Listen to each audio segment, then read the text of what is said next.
Say hi, Manny. Hi, Manny. Okay, Manny's like, what? I don't give a shit. Okay, so just a quick video of what I was talking about earlier. So I have a really messy palette. I'm actually very sloppy, if you notice. Like, I don't have... Like, I literally cover... This is a tin plate. This is what I used to do. This is my old method. I would paint until I have an even enough layer or thick enough part that I can take off. And what I would do is, usually, I would just put water all over this after it's cured. What are you barking at? What are you barking at? Are you barking into the nihilistic expanse? Okay, never mind. So anyways, fill this with water till it got up to here. And over time, because the acrylic didn't just dry, it cured, it's waterproof. So what happens is the water kind of seeps between the skin of the acrylic and the metal, and then I can just peel it off. The problem with that is that you gotta let the whole palette dry, and so you're out of palette, so you have to kind of get creative. But I'll show you examples of, this was a pull, for instance, of this somewhere here, I think. Somewhere, I don't remember exactly. But this was, I soaked it, and then I peeled it off. And if you can notice, actually, there's like, see that layer there?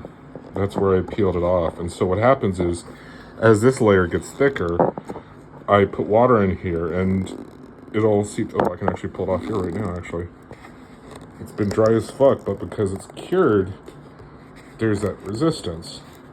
But it's a little problematic because I'm fighting the metal with the latex. And so I always have to kind of soak it up a little bit and then peel it off.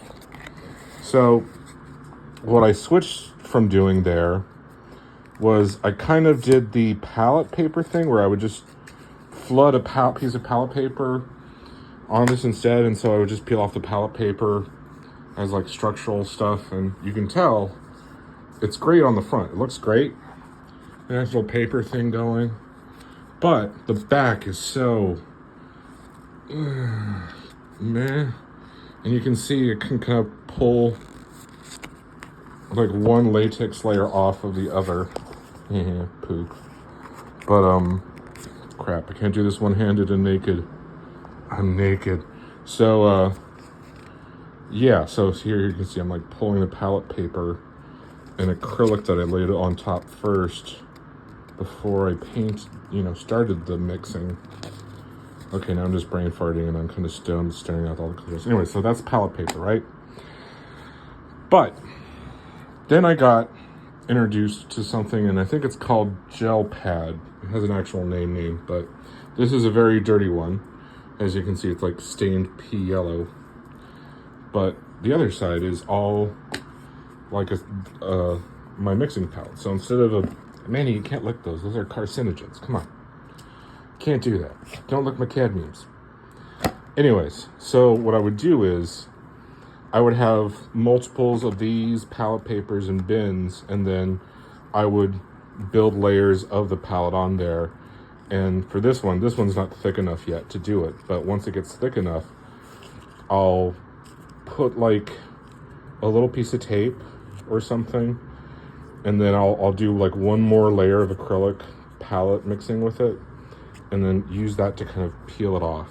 And because it's soft and rubbery and flexible, it's not too bad. Like, it'll crack thin layers like that. Like, if you can see, there's some cracks. But if you have a thick cured layer, that actually will help you peel off a more thicker layer. So, but I wanted to show you a cleaner. Like, this is the clean version. This is a brand new one. Still has the cling wrap on it. Manny, I love you. Anyways, so this is a new one. I'm not going to open it up yet. But traditionally, it's not used as a palette. Initially, it's used for making, and hey, I know. It's usually made for doing monotypes, so a form of printmaking, where you paint the image directly on the plate, and then you take a piece of paper and then you print it like you would a silk screen, like a relief. But I kind of have bad luck with it as monotyping, but that's also because I'm kind of trying to use acrylic paints, which are not designed to be for printing. So I'm not gonna get my ass on that. But this will probably end up being initially a monotype kind of plate, and then, you know, but at some point, once this gets fucked up enough, I'll use it as a palette for this. But the great thing about these two is that they're transparent, so you can work and develop an image to one you're already developing, or you can kind of dick around with something and see what you have. And if it can be printed, you can even see what it looks like on actual paper. So, are you done? Okay. But as an example, I wanted to show you like kind of more of a result. So this is like a painting I'm working on, and by the glare you can tell where, like, what exactly is palette skin and what's actually just the flat out panel. I still need to integrate some of that in there. This is nothing. Ignore any imagery. I have no plans for this. I don't know what I'm doing with this. I'm just on paint or something. I don't know. But yeah, that's kind of how I use my acrylic skins.